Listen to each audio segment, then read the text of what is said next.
Since 2016, descendants of enslaved Africans have been eligible to apply. In fact, more than 1,000 people did. People like music legend Stevie Wonder was one of them. Aisha Speed has also been approved for a Ghanaian passport. But applicants say the process was stressful, expensive, and nearly impossible to navigate. Some applicants found the 1-week deadline for DNA and other documents impossible, with cost also a major concern.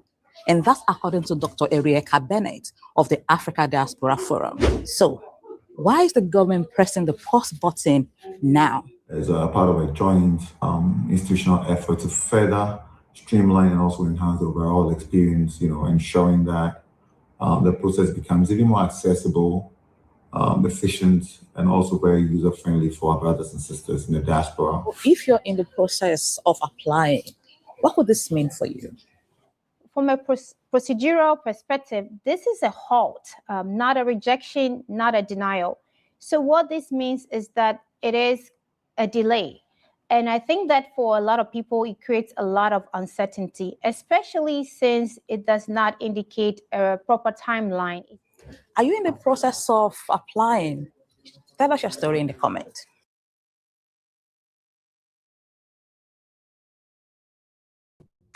All right, welcome to This Week in Ghana, your bi-weekly live stream where we talk about the news of the day in Ghana.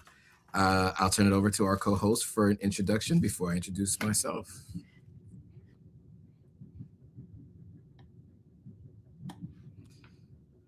I think you're muted, Ivy. Hello, my name is Ivy Prosper, sharing stories from Africa and the African diaspora. I am a producer, the founder of my company, Prosper Creative Group. I'm also a YouTube creator. I'm a speaker, published author of the book, Your Essential Guide on Moving to Ghana. And I'm excited for us to dive into this week's conversation. Absolutely. And I'm Joe Hatagwa, founder of Authentic African Media Group. Our goal is to help people do one of three things: visit, move, and invest in the continent of Africa. And on our social media platforms, we spend a significant amount of time helping people understand how our joint roles in helping people do that and bringing the continent forward. I also have an e-commerce store where I sell merch and products made on the continent of Africa. So as you saw, we are going to spend a little bit of time today talking about the pausing of the citizenship program in Ghana. Of course, it's been talked about at length. When the announcement first came out, Ivy did a video after that tumultuous weekend, last weekend. I did a video, but Ivy and I haven't had the opportunity to talk to you guys together. And also there may be some additional updates and thoughts that we can give based on the conversations and questions that people have been asking. And then there's a couple other conversations that we want to talk about: Borderless Africa and PLO Lumumba's statements at the event that happened last week, and citizenship being given out to HAMAMAT and was it WIYAALA, and then the renaming of Kotoka International Airport. You said citizenship being given to HAMAMAT and WIYAALA, but theirs is an ambassador, a tourism ambassador. There it is. Thank you. As you guys can see, I have not had much sleep today, so forgive me for any missteps. So with that, let's just get right back into the first story that we kicked off the live stream with. So as you guys are all aware, the citizenship program for diasporans had been announced, and then within 4 days subsequently paused. And so there were a lot of questions on the live stream I did that Monday about a couple of elements in the requirement. So just to remind everybody, the points of contention I saw mostly was around the 25,000 Ghana CD fee, the requirements of Ghanaian DNA, and then some people had questions as to what does like ties mean, like significant ties to the country, right? And so we thought that we would maybe maybe address some of those questions that had come up, just based on the understanding that we have, having spoken to some folks, and then two, maybe give some additional thoughts if there are any. So as on that topic, Ivy, I know you and I had spoken offline about some of the questions that people had to me. I think the number one question that came to me was, what does ties to Ghana mean, right? And I know that you had seen some folks who had some thoughts. I've done some research online. It's very vague, but do you have any thoughts on that ties to Africa? I mean, sorry, ties to Ghana requirement, and maybe how it's worked previously? So strong ties to Ghana can really mean that you've actually shown a serious commitment to the country. And that could mean that you have started a business, you've employed local people, you've made some major investments in Ghana, things that are long-term that shows that you have created a strong tie to the country. It's not that you just want citizenship just for the sake of having it, but you've truly shown a level of commitment to the country. So I believe that is part of what they mean by strong ties. And my understanding is also that the DNA request that was put into the initial information that came out 2 weeks ago, I believe that what I'm hearing is that part is going to be removed as a requirement. So the strong ties to Ghana would really be about having a strong sense of connection to the country with business. It may even be through a spouse, but generally my understanding is that it would be through proving that you have a strong tie to the country. And this would definitely be something that I think could be on a case-by-case basis, because they do interviews and they'll analyze your situation and see what your strong ties are to the country. Yeah, and I'll just say, even for myself, right, I wasn't clear if I qualified. I mean, I thought I would likely qualify just because, I paid rent, I've lived, I've worked in country. I've now been a resident for, this is my, 5th year. I've been a resident in Ghana. So, the presumption is that I would qualify. People who have gotten it in the past, I know one person who had, by the time she got her citizenship, she had helped 70 people buy land in Ghana.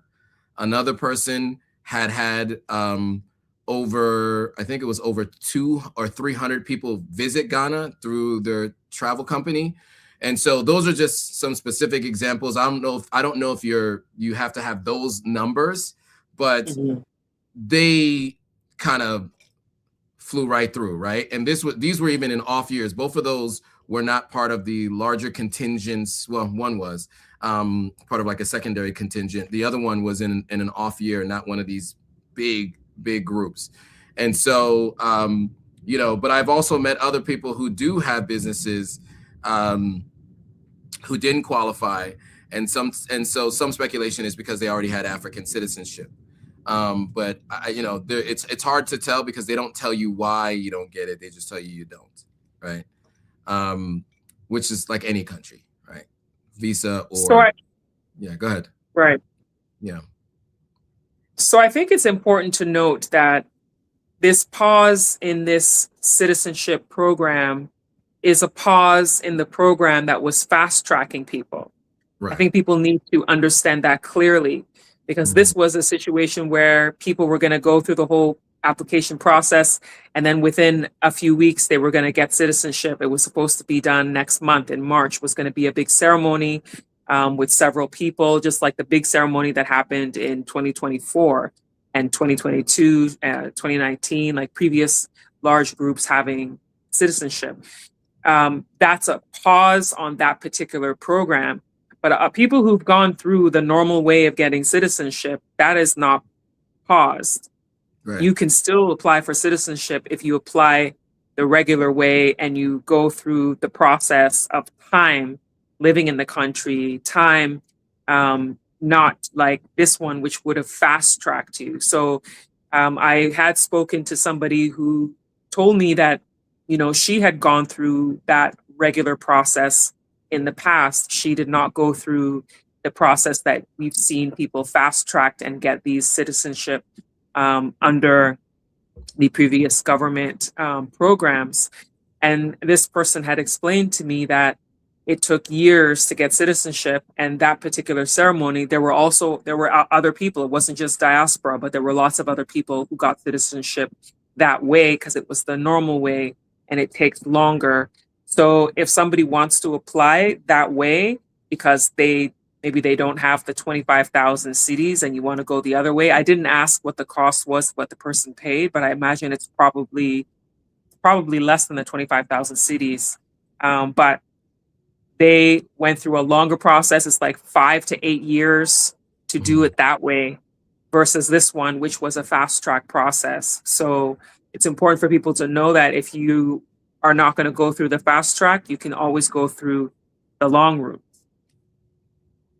Yeah, good point. And you know, the process for that, I think Ivy has mentioned it on numerous occasions. I think you can probably find that on her channel too, what the citizenship options are for the normal route. I did want to ask you though about the history of citizenship, right? You and I had spoken about this the last time we talked about it, and we talked about how it had been done on an individual basis for specific individuals. You had some really good insight into the history of different presidents who had done this, going all the way back to Kwame Nkrumah. And then the other thing that I think was interesting is that it seemed like Mahama was the person who instituted the larger group of citizenship ceremonies, and you were in Ghana for that as well. So do you want to give a little bit of insight to folks on how citizenship had been granted this fast track previously, and like who are some of the people who had been granted citizenship? Well, I mean, if you're talking about the large groups fast tracking, that's presidential executive order. The president decides that he's going to do it, and then he signs off on it, and that's why it gets that fast track. But in our previous conversation, we talked about that Kwame Nkrumah gave citizenship to W.E.B. Du Bois when he came to Ghana, you know, and that was in the early days of Ghana's independence. So as early as then, he was giving citizenship to individuals. So there are people who have gone under the radar and gotten citizenship, not in big groups, not in big press, but they get it and it's quietly done. I actually met a woman, an African-American woman, at the Entrepreneur Festival that happened last year, who said she got it. And she's a person who works in the US. She's an African-American. She works in the US government.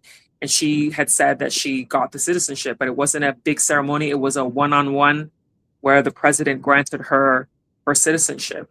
So, so those kinds of things happen depending on, you know, who you are as far as what you're contributing to the country. Because she did talk about, you know, hundreds of thousands of investments and stuff like that. So those types of things are taken into consideration as well. And every country does that. Honestly, every country has it. So, you know, for example, in the US right now, there's so much talk about the current president doing a gold card. But the fact is that country has always had where people can pay for citizenship. Because I remember back in 2014, a US immigration lawyer told me that if you had $1 million, you can get a green card, you know? So a lot of countries have these programs. That's how some of these multi-million-dollar businesses end up, you know, people move to the country, open up offices, headquarters, because they're able to pay what's required in order for them to get their residency or get citizenship, and then in turn start their business, which is investing in the country, giving jobs and all that kind of stuff. Countries look at those kinds of things all the time, you know? So if somebody came into the country who's a multimillionaire diaspora person, I'm sure that they could be fast-tracked for the fact that they have potential to invest in the country, prove that they're going to invest, prove that they're going to open up, you know, something, or maybe they've already started. It's something that a lot of countries already do. So, but this particular time when they're pausing this fast track, we don't know when it's gonna, when they're gonna start the process again. But I know it's definitely not something they've completely halted. It's just a temporary pause while they figure out what they're going to do with respect to some of the demands that the diaspora had, because really they put the announcement out and then the diaspora communities came together and had their emergency town hall meeting. And that emergency meeting is what ended up resulting in the response of the government to put a pause, you know, while they have an engagement with the diaspora communities that have more discussions about the way forward and how to do this to best serve the people. Absolutely. And I heard two phrases from KOD in that video. I heard more accessible, which to me means cost effective, right? Generally, to make things more accessible, when you're saying something publicly without saying cheaper, you usually mean a lower cost and easier, right? Which I would imagine may also include the example you gave earlier on no longer requiring Ghanaian DNA, right? DNA of Ghanaian descent. All right, cool. So because you and I hadn't spoken about that, I did want to make sure we covered off on some of that and answered some of those questions for folk. Somebody mentioned citizenship by investment. Many countries do have citizenship by investment, including the United States. As Ivy mentioned previously, it was not necessarily a policy, but it's now a policy of this current administration. It's been a policy of Tony Blair in the UK previously, as I mentioned. That's why a lot of former African presidents in the 90s got citizenship in the UK, and all their families did as well. Because Tony Blair had citizenship by investment. So it is not something that is specific to the continent of Africa or emerging markets. Many Western countries do citizenship by investment, and many times it fluctuates between administrations whether or not they continue to do it. But there's almost always a way. There's almost always a way if you have the funds to get citizenship in a country. Okay, so with that being said, moving on to what I think is an important topic, the renaming of the airport in Accra, Ghana. I'm embarrassed by this, but I just recently became aware of who Kotoka was, and the reason for the naming of the airport. I was not aware of this, and this was actually happened after going to the Kwame Nkrumah Museum to shoot some content. I just happened to ask the Uber driver, and then of course I did some research afterwards and learned. But we're going to hear from PLO Lumumba, who we featured twice today, on his thoughts on the renaming, because the renaming of the airport right now, as it stands, from what we understand, is being renamed to Accra International Airport, right? From Kotoka International Airport. So we're going to hear from PLO Lumumba. He used to work on the anti-corruption in Kenya. He's a very outspoken Pan-Africanist and a professor. You guys probably have seen and heard from him before. So we're going to hear from him on his thoughts of the renaming of the airport in Ghana, or Accra, Ghana. In Ghana right now about Kotoka International Airport. The name Kotoka, as a historian, you know who Kotoka is, and having the name Kotoka on our airport, what do you make of it as a great son of the land? You know, history is history, and I know that the choice has been made to rename it Accra International Airport. There are some of us who think it should bear another name. Which is? And that name is Kwame Nkrumah. I give you a hand for that. I give you a hand. In Ghana. All right, give him a hug for that. So the thoughts on the renaming, and any history or insight you want to give to folks on Kotoka, and yeah, we'd love to hear from you, Ivy, on this one. I am glad, because I have wanted the airport to be renamed. I agree with him that I feel it should be Kwame Nkrumah International Airport. It was originally called the Accra International Airport. It was in 1969 when it got renamed to the Kotoka International Airport. And the reason that they named it that was they named it after Lieutenant, I think it's Emmanuel Kotoka. He was killed at where is now the front of the airport area. So they named it after him, which to me makes no sense. But he was a part of the people who overthrew Kwame Nkrumah. So he was part of the coup that overthrew the first president of this country. So I don't understand why they would want to have an airport named after a man who overthrew the country's first president. And, you know, a first president who, you know, people highly regard. I know at the time there was a lot of propaganda, which made people start to see him negatively. But now, as decades have passed, people look back and they're like, wow, he really was a great president and did the things that were necessary for this nation. So it just doesn't make sense to me to maintain that name of Kotoka on the airport. I think that renaming it is a good thing, in my personal opinion. I agree with Lumumba. As I said, it should be Kwame Nkrumah International Airport, but I'll be happy even if it's changed to Accra International Airport.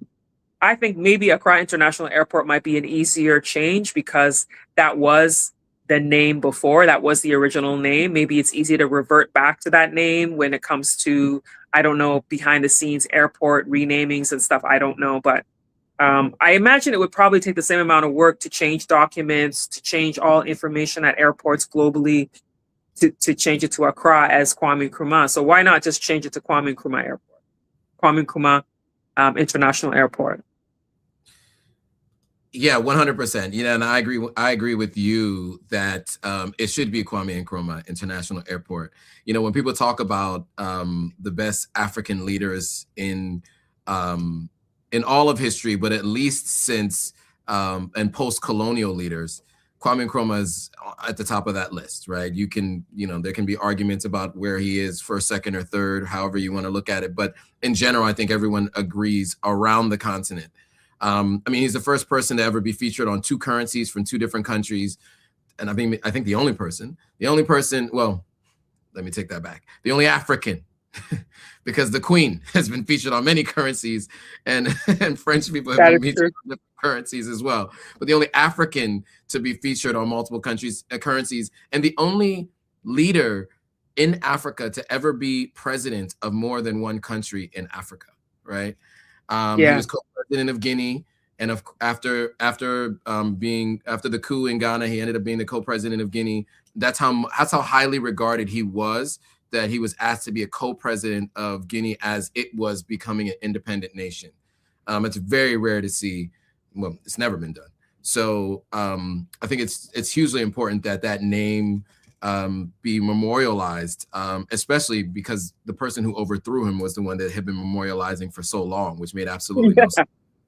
Yeah. So yeah, I agree with you 100%. Accra International Airport. Yeah, I know that had been its name previously, and yeah, it doesn't make sense to me, because if you had it named, and I guess it could be controversial to some, but I think when you talk to most people, I don't know what the percentage is, but he has a very high approval rating around the continent and around the country. When you talk to most people, I think most people reflect on his time, you know, in high regard.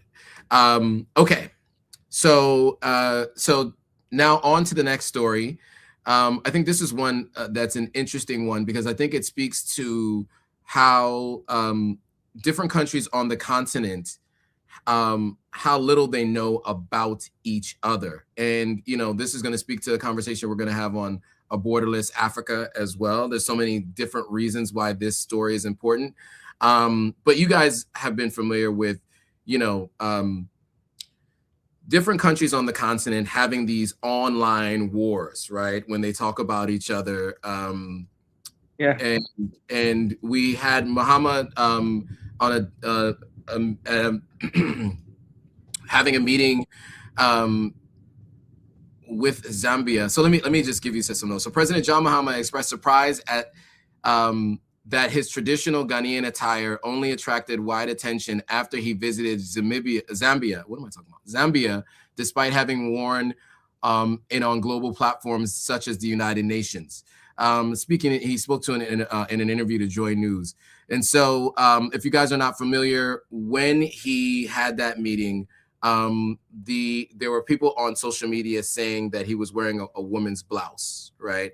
There was a lot of conversation about that. And that just speaks to how little folks are aware of different cultures from around the continent. So just for context, let me show you guys quickly what he was wearing. So this is the outfit here.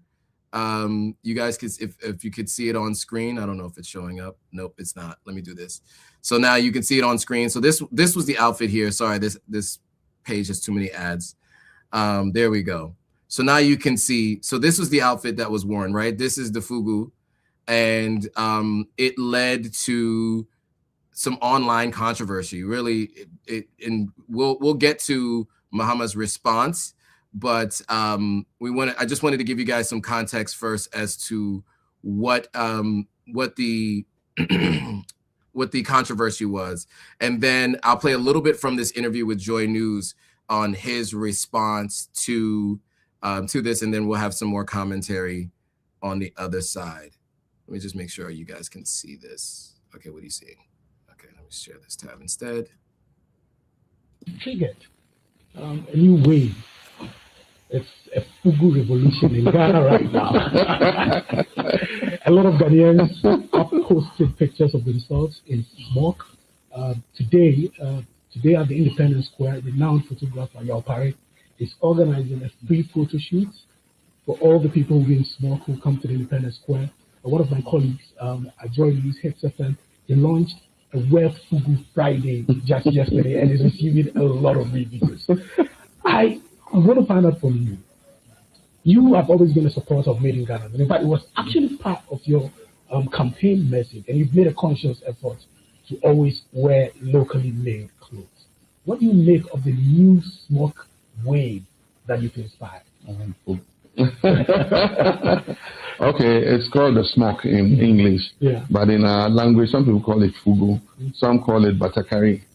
Yeah. Now, this is a traditional dress that is made by a local industry. It's part of our culture.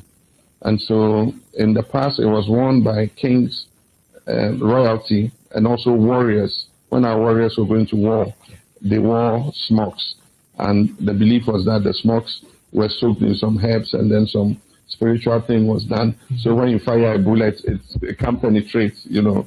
And so the smoke portrays a lot of things in our culture. And significantly, on the day Ghana, the first sub-Saharan African country to gain independence, on the day our independence was declared, our president, Kwame Nkrumah, was wearing a smoke. He and all the freedom fighters were wearing smoke. So smokes have become an integral part of our cultural identity.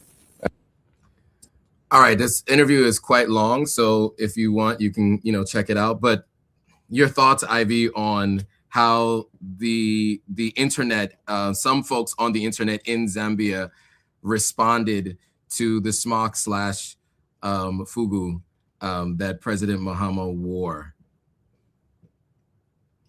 I mean, I think that it just goes to speak about culture and how a lot of people don't really know about each other on the continent. There's so much to learn from each other because my understanding is that there was a blog or something that made a comment calling it a blouse when they saw President Mahama wearing it, saying, what blouse is he wearing? And then Ghanaians instantly took to social media and started responding that this is not a blouse, this is FUGU, this is traditional dress, traditional wear from the northern parts of Ghana. And then people started, showcasing theirs. And then always all the posts I see, it says, hey, Zambia, this is FUGU. Hey, Zambia, look at this. And so it became this whole thing of them kind of just trying to show people in Zambia that this is something traditional from Ghana. And so to me, it's another example of culture and how powerful cultural dynamics can be and how people can take a sense of pride in their culture when they see somebody making a comment about it. So yeah, I think that it was a reminder of taking pride in your cultural heritage. where some people might not have, you know, because he's wearing it intentionally. The president is wearing some of these clothes intentionally to project Ghanaian culture through what he wears. So I think that he did that. I mean, he's gotten a lot of attention because of this particular one. So let's see what else there is to come in other times when he continues to wear Ghanaian clothing. Yeah, absolutely. I think it was interesting, and I like how Ghanaians decided to turn it into something positive. You see this a lot. Generally, when people are offended by other people, they tend to go the opposite way, right? And I liked how Ghanaians decided to show off their fugus instead, and the photographer deciding to do the free photo shoot at Independence Square, so that it just gave people a sense of pride. I will say, of all the countries I've been to, Ghana seems to have the most pride in Ghana, their flag, their colors, their history. It's everywhere. I mean, you go to like those booths that you can get your mobile money from, it's painted in the Ghanaian flag colors. You go in people's houses, they have a flag up in their house. You know, you see it kind of everywhere. And so even there are buildings that are painted like that. I can't remember the name of those 3 buildings, but they're painted in the Ghanaian flag colors. And so, yeah, I think it speaks to that country pride in who you are as a people. And I like the way that they handled it positively, as opposed to then, you know, speaking negatively about Zambia. They use it as a chance to educate. And I think it was really smart. And it seemed to, I'm sure if you're a FUGU or smock maker, you are doing really well these couple of weeks, right? I mean, yeah, it has been huge. Yeah. Yeah. And one of the things you had mentioned to me, Ivy, offline was how on Fridays, right, there was a push previously to have country pride. And can you remind me of what the Fridays were called again, and what people were doing previously to kind of continue country pride? They called it Friday Wear. Friday Wear.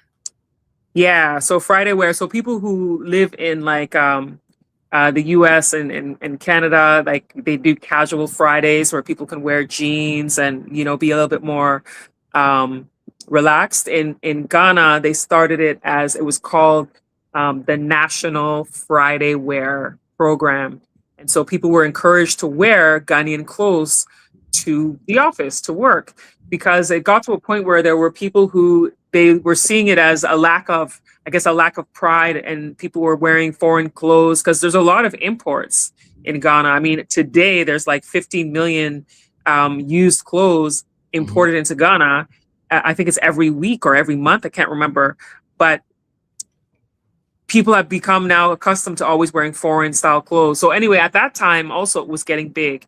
So to encourage people to dress in traditional wear, they did the Friday Wear program, that Fridays you would wear Ghanaian clothes. And so that was, I think that was under President Kufuor at that time. So yeah, that people started to get used to it. And so still today, you hear about people doing Friday Wear to the office. Yeah, absolutely. And yeah, you're right. It's 15 million garments weekly on imports, right? And there are, I mean, beaches full of these clothes. There are landfills full of clothes, a lot of secondhand clothes, you know, the fast wear clothes, those clothes that aren't great for your skin, cheap clothes with dyes and all kinds of fabrics that are not great for skin, but you find them a ton there. And so to your point, when I worked at Jumia, I remember on Fridays, people wearing the FUGU. And it was interesting to me because I was asking, like, you know, why are you guys, because I was like, is it like Dress Down Friday? And they mentioned to me that this was something that they just did on a regular basis. I don't even know if they knew the history. The people I was talking to. Some of them didn't even know. Some of them probably didn't even know. Yeah, they didn't seem to know the history, because when you told me, it was my first time hearing it. But I knew people doing it, right? They just did it as part of what they would do on Fridays, right? Because when I would always ask these questions, you know, I'm generally inquisitive. So I'm just trying to understand culture in you know, the country that I was living in. And yeah, and most of the guys who wore it were just saying, this is what we do on Fridays. And they had done it in multiple companies, right? This wasn't their first company they had ever worked at. So every company they had worked at, this was a process that they followed on Fridays. Yeah, yeah. And also part of it too was also to encourage patronizing local business. So like you get your fabric, you go to the tailor, you go to the seamstress, and then they make you something with the local cloth that you've chosen to get something made. Or if you're doing the FUGU, kente, you know, you have people who are weaving these textiles. So it's like you are actually patronizing the local artisans when you are wearing the local clothes. Absolutely. Okay, cool. And so I thought that was a great story, and I'm glad we were able, and yeah, and I think, and just the one piece, and I think this dovetails nicely into the next story, is, you know, I think it's not all on the folks in Namibia, them not knowing this about Ghana, because there isn't free and Zambia. What did I say? Namibia? I keep saying Namibia. So sorry guys, as I said, bear with me. So, you know, one of the things that I think that is a challenge on the continent, we talk about this a lot, is there's no free movement across different parts of the continent. There's free movement between the East African states, there's free movement between the West African states, maybe in Central Africa and Southern Africa, Northern, but there isn't free movement across the entire continent, right? I told this story previously that when I worked at Jumia, we had a sales conference in Egypt, and 2 people were not granted visas to go. We had a person who applied for his visa in Lagos. Of course, Nigerians, many parts of the continent do not like to have Nigerians enter their country. He applied for a visa. He had to fly to Abuja from Lagos. The guy didn't show up for his meeting. He went back to Lagos, scheduled another meeting, went to that meeting, was denied. So 2 flights to Abuja to go to the Egyptian embassy in Nigeria to be denied the visa to go to Egypt. And this is not uncommon. You know, when I was traveling around the continent, unless it was West Africa, I was using my US passport. When I went to Tanzania, when I went to Egypt, I used my US passport. And in both instances, I was able to get visa on arrival with my US passport.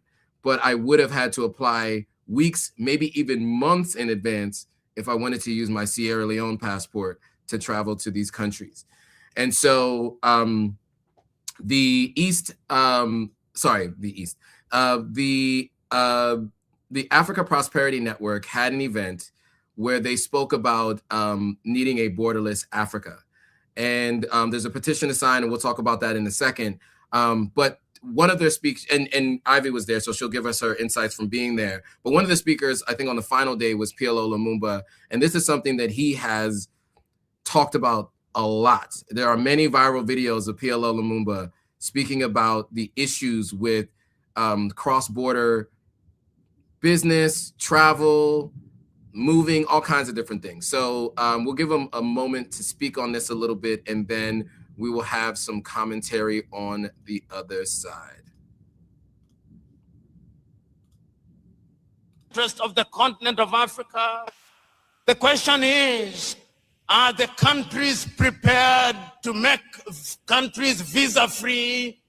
Are we prepared to have one currency? Are we prepared to have one identity? Are we prepared to empower our young men and our women?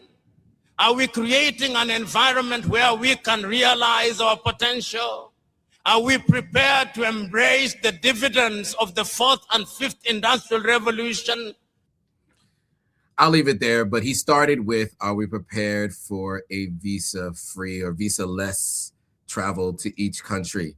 I think it's about time. You see it in the European Union.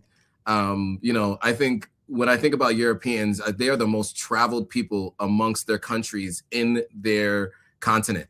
You know, they summer in Italy, they over winter break go to France. Like if you're from the UK, I talk to people all the time who just freely move through Europe, who've lived in the UK, and Africans don't really get to do that often. Not across the entire continent. and many times not even across the neighboring country. So anyway, your thoughts on this, Ivy? I'd love to hear from you on this, and I'll have some more commentary after. I mean, it's pretty simple in my opinion. We should have it where people don't need to have visas when they're traveling from country to country across the continent of Africa. Africans shouldn't have to go through all of that stress. And also some of these visa prices are extremely high. I have heard stories about visa applications being more expensive for an African than it would be for, you know, an American or a European. And so the irony is that the Africans, most of them, their salaries are not very high, but yet they're being asked for visa costs of $100, $200, and even $300. That is just very unrealistic. And then the scrutiny that they go through with the questions and everything, it really should be easier to be traveling from one African country to the next when you are an African citizen or African resident. It should be really simplified for people to cross. And I think about, you brought up the European Union. I mean, they have it where they travel throughout from country to country. I mean, someone from Spain could just take a train, they go to Italy, they go to France. It's like, and they're not asking for all these visas to cross the border. We should have something like that here where you can easily travel from country to country. I mean, we're supposed to have it with ECOWAS. People are supposed to be able to just travel freely without visas, but people still have complained about having issues when they do get to the border, and some of the border agents give them problems. Like people I know who drove across to go to Togo have complained. And then when they want to drive to Benin, they've complained about the issues that they face. So it should really be easier for people in the African continent to be able to move from place to place. Right, exactly. And, you know, we have an African Union, they have a European Union, and in that European Union, it's a free flow of dollars, commerce, people between countries, except the UK. The UK is obviously Brexit. They got out of there. But in general, that's how it had been up until Brexit with the UK as well. And we have an African Union, but that does not work with the African Union. And to your point, I also have some anecdotal information and insight into people traveling cross-border within the economic community of West African states. I had friends travel to Gambia, and between Gambia and Senegal, they were not allowed into Senegal. Sorry, they went from Senegal and they were trying to get into Gambia. They were not allowed into Gambia. I've had this issue with people trying to go to Liberia by road and Guinea by road from the Sierra Leone.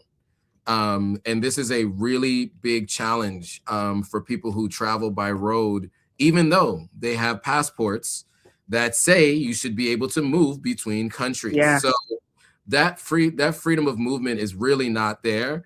And so I do think that could speak to why so few people are aware of what's happening in even their next door country, right? You got a country that's right next to you. You have no idea what's happening in that country because you've never been there, because they make it difficult for you to get there. So obviously we'd love to see that change. And you told me about this, so I'm glad you had mentioned this, but there's the Make Africa Borderless movement that the folks from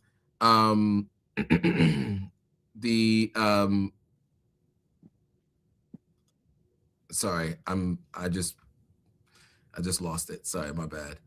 Okay.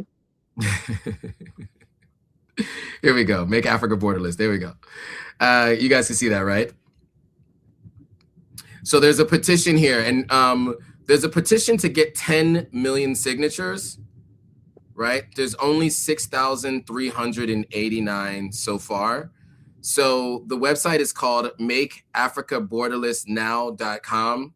If you guys watching can head over there after this live stream, the link is also in the description. No matter where you're watching, it should be there, except for Instagram. So you can head over to our YouTube channels or Facebook or wherever, and you'll be able to find the link to Make Africa Borderless. So you were at this event that they had where PLO Lumumba spoke on the third day, but you were there on the first day.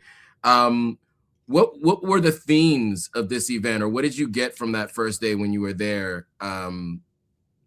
Yeah, I'd love to hear what your experience was like being there. Well, I don't mean to laugh. It's just one of the things that I always am frustrated and tired about in Ghana is things always starting so late.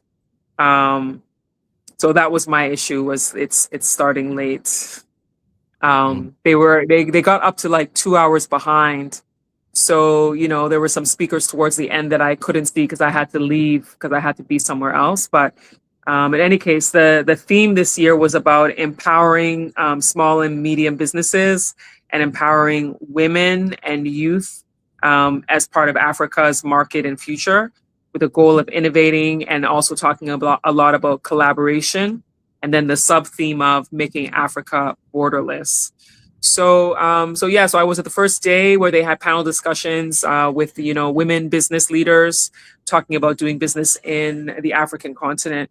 And it was the opening ceremony day. So, you know, of course, there were a lot of leaders who spoke. The vice president of Ghana spoke, and the head of the Africa Prosperity Dialogue also spoke.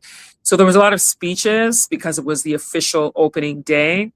And then in the morning, they had sessions where they had like business sessions with some business leaders who spoke, doing like almost like a workshop type of thing for the youth, for young people to be able to learn from some seasoned professionals about doing business.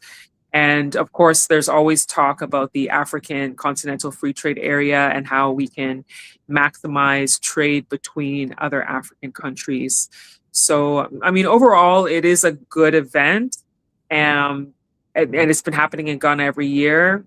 This year was the first time that I saw it at the Accra International Conference Center. Previous years, they've done it at like Peduase Lodge, so it's a little bit out of town.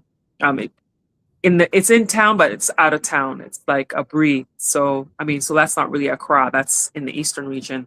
But this time it was right in Accra.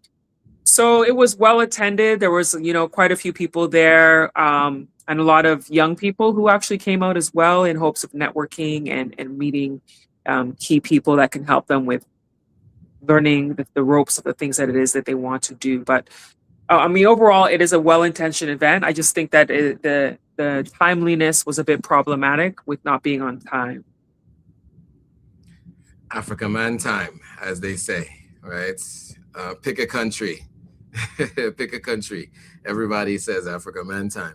So yeah, I think, yeah. So yeah, timeliness, we do need to be better at that. But yeah, so, you know, of course, I think that theme of making Africa borderless and also trade between countries, I think is hugely important, because I think a big part of why many countries are still emerging and not as advanced as they could be is because they had been, instead of being business partners and having collective bargaining with each other, two larger countries, they had all done these siloed individual deals for their minerals and for their goods and services to individual countries that have bigger GDP, bigger spending power, better negotiation tactics, etc. And so you just don't have any real negotiating power to sit at the table with a country in Europe, which has, you know, much higher GDP, et cetera, right? But if you combine, like the AES has done, for example, right? You know, working together on a number of different things, it's a lot harder to take advantage of them in deals when they have collective bargaining and they're working together to make a deal happen. That's what unions are for, right? At companies, there are unions. So we were expecting that would be what the African Union would do, but we're just not there yet. So we'd like to see more of that. But so doing something like this and doing this petition, I think, you know, it's one step towards at least attempting to make a difference. I did see while we were live, 6 people signed up for the petition. I'm gonna say we should take credit for that. I don't know if that was just us. And then another person just did just now. So we need all the signatures we can get. I mean, they're trying to get to 10 million signatures. I know. Right?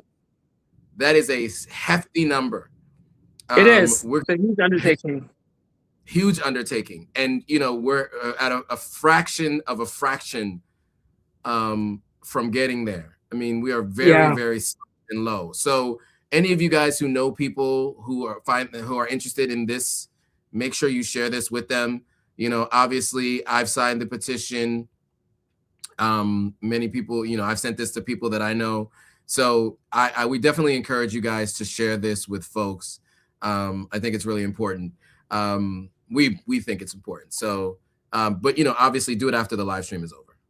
Okay, so so moving on to the next and final topic. So in the vein of citizenship, I do want to mention that two people got ambassador roles. So they were already citizens, but they got ambassador roles. And it was HAMAMAT and WIYAALA who were able to get these ambassador roles. You guys might remember HAMAMAT from the viral clips of Ice Speed going to the Shea Butter Museum and getting the massages and whatnot. It was very viral. I mean, I don't know how many people shared those videos. She also had seen some of his content, so she participated in some of some of the stuff that he normally does, like barking and all that kind of stuff. But the Ghana Tourism Authority has set its sights on a major cultural offensive, with plans to officially commission two of the nation's most influential northern icons, HAMAMAT and WIYAALA, as global tourism ambassadors. The revelation was made on Showbiz A to Z on Saturday, February 7th, so this past Saturday, by the Deputy CEO of the Ghana Tourism Authority, Gilbert Agri, who confirmed that the Ministry of Tourism, Culture, and Creative Arts has already initiated a high-level engagement with both personalities. So your thoughts on the ambassadorial roles for these two, Ivy? I mean, I think that WIYAALA should have gotten this a long time ago. WIYAALA has been projecting Ghana northern culture to the world for her entire musical career. She's been so celebrated in other countries more than she is in her own country. You know, and it goes to that whole thing of sometimes people celebrate you abroad before they celebrate you at home. But she's been a huge advocate for promoting Ghana to the world. She's actually performed at some Ghana tourism events that I've seen her perform a few times, WIYAALA. So I think that she's a great option. She calls herself the Lioness of Africa. And she definitely always projects that whole African vibe. And then definitely HAMAMAT it's a no-brainer. She's been doing the Shea Butter Museum. I think it's been like up to 15 years, I think she's been doing it. And I've been following her for more than a decade. I've probably been following her since probably like 2012, 2013 or something through social media. And I've seen her grow her platform from like nothing to like over 1 million, I think she has on her Instagram. So she has built her community. She has her Shea Butter brand that she's been selling for a number of years. And then her museum, and she's been doing this. She's a legacy Shea Butter person, so it's been in her family. I think her grandmother and great grandmother, they all did the Shea Butter business, and now she's been doing it. So I think that I mean, she's a good choice. I just hope that the ministry and Ghana Tourism working together, having them be ambassadors, have like a strategic plan, because I know that there's been previous years that the ministry has had ambassadors for tourism, and some of those ambassadors publicly express a little bit of discontent, feeling that they weren't utilized enough in some of the promotional activities. So hopefully it will be different this time around. Yes, hope so as well. I've seen this done in other countries, and I've seen similar sentiment. So we do hope that it does lead to, to one, achieving that goal, and two, being utilized the way they should. I mean, both of which have done a ton. I'm more familiar with HAMAMAT just because of the Shea Butter Museum, having been there, and the social media following, just because I follow all the people. But yeah, so I'd love to see that happen. We will keep you guys posted and see how that goes. All right, so that is everything for today. Thank you guys for staying on so long. We I haven't seen our community engaged. I haven't seen our comments today. So interesting. Yeah, it was mostly people were just commenting on the first story. And then not much else. I noticed that. But, you know, those of you who stayed on this long, you guys didn't comment as much, but we want to thank you guys at least for watching. And, you know, maybe you guys were listening to us while you're on your way home from work or, you know, on your lunch break, wherever you are in the world today. So we appreciate you. But we do love more engagement. We want to hear from you guys. And every once in a while, depending on what the commentary is, we can put it up on the screen and we can answer your questions if you have any. So definitely, you know, get in there, leave your comments for future live streams. We will be back in 2 weeks for our next live stream. In the meantime, check out both of our platforms. Subscribe to Ivy at Ivy Prosper. Subscribe to Authentic African at Authentic African on YouTube, Authentic_African on Instagram. But if you search Authentic African on any platform, you should be able to see it. Same thing with Ivy. That's if you want to support the freeway. You can also support in other ways. Links are in Ivy's description and her profile on Instagram, etc., and same for me. So if you want to support in any other way, please do that. And you can also do that on this platform. You can, you know, on YouTube specifically, I should say, there are ways that you can support through, you know, what are those called? Those super chats, super thanks. You tap the $sign on the bottom corner of the live chat to show your support. I think you can also do that even outside of the live chat. There's ways to show your support through the super thanks or super chat. But a lot of times creators have other links like PayPal, like Zelle, like Cash App, because they want to be able to receive the support directly. Because one of the things that people don't know is when the super thanks and super chat goes through YouTube, YouTube takes 30%. So if you gave $10 to your favorite creator for some information, that creator takes home $7 and $3 goes to YouTube directly. So so that's something to think about. Sometimes creators have their PayPal links, as I said, Zelle, Cash App, because they want to be able to get all of that in support of what they do. And I just also want to mention that I know that the comments were a little bit less as, you know, other topics came. I think one of the key things is that a lot of times people say they want to be citizens of a country. It's also important that if you want to be a citizen of a country, also be aware of the things that are going on in that country, paying attention to the news that are happening in that country. Because if you're planning on being a citizen, it means that you're a person who can vote in that country eventually. Even if you want to be a resident, it's good to know what's going on because it gives you an understanding of the lay of the land and how people think. If you're doing a business, it gives you an idea of what people value, what's important to them, what's going on, what can help you with the business you're doing. So knowing the news that's happening in the country that you want to live in or do business in is very helpful. Absolutely, 100%. And you know, if you have the ability to do your civic duty, then it's your duty to do your research on candidates and the parties and what people do, their past history, etc. So, yes, very, very important points. Yeah, so we look forward to seeing you guys next time. Thanks again for watching. See you guys soon. Bye, guys.